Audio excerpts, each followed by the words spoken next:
En esta ocasión vamos a trabajar con la función PMT, siglas para Payment, es decir, pagos.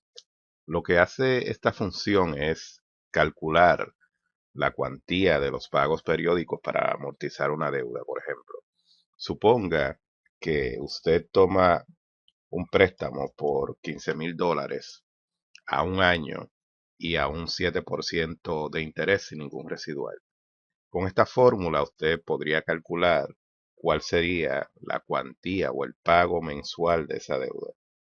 Los parámetros son los siguientes. Rate se refiere a la tasa de interés periódica.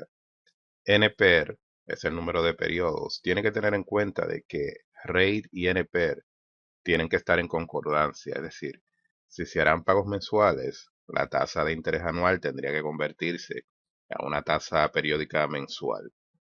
PB viene siendo la cantidad de la deuda, es decir, el balance a financiar. FB es el pago residual, si alguno. Es decir, si usted tiene que dar un último pago superior a las mensualidades, pues la diferencia vendría a ser un residual. Cuando hagamos el ejemplo, vamos a ver varios escenarios. Y por último, type se refiere al momento en que se liquida el pago durante cada periodo. Si se hace al principio del periodo, entonces type tiene un valor de 1.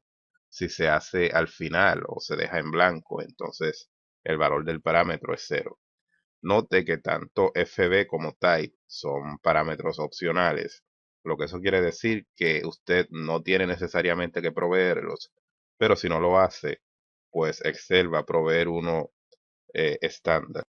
En el caso de FB, ese valor estándar es 0. En el caso de Type, también es 0, pero en ese caso se refiere a que los pagos se van a hacer al final del periodo. Yendo al ejemplo, note que la tasa anunciada es de un 7% anual, pero los pagos se van a hacer mensualmente. Por lo tanto, tengo que convertir esa tasa a una tasa periódica. Y en este caso lo hago dividiendo entre 12.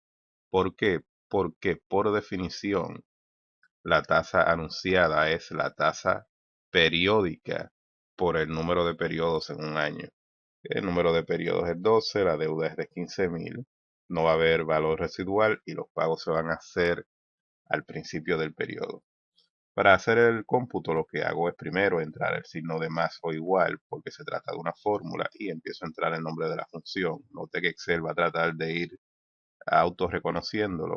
Tan pronto lo haga, puedo hacer un clic en la tecla Tab y procede a pedirme los parámetros. El primero es la tasa o rate, luego el número de periodos. Note que los parámetros están todos separados por coma.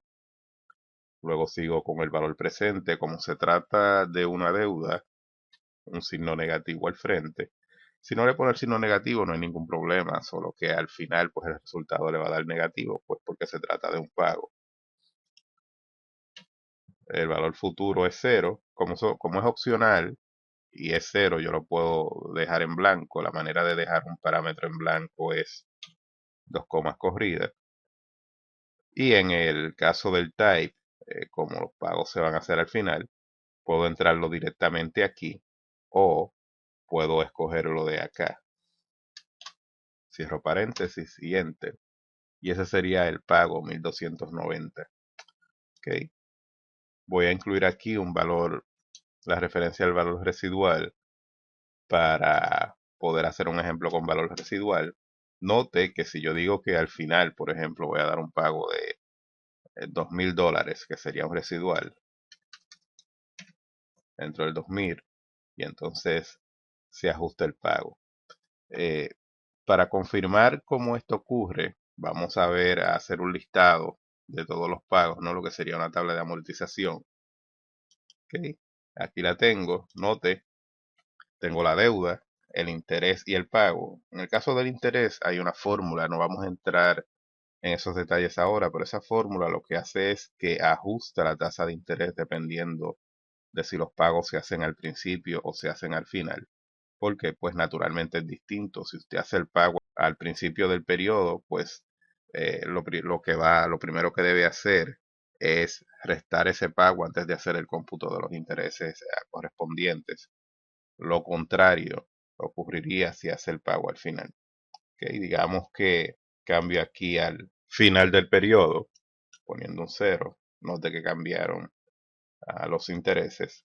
En el caso del valor residual, digamos que pongo un valor residual de $2,000. Vea como en la posición número 13 va a aparecer ese valor residual. Siempre que estamos trabajando con funciones, naturalmente, en vez de proveer los argumentos como números de la función, es bueno hacerlo por referencia, como lo estamos haciendo en este momento, porque es mucho más fácil si usted necesita hacer algún cambio. Por ejemplo, digamos que cambio la tasa de interés a un 10%, todo lo demás se actualizaría automáticamente. Puedo cambiar prácticamente lo que sea. ¿Ok? Básicamente, eso es lo que hace la función PMT.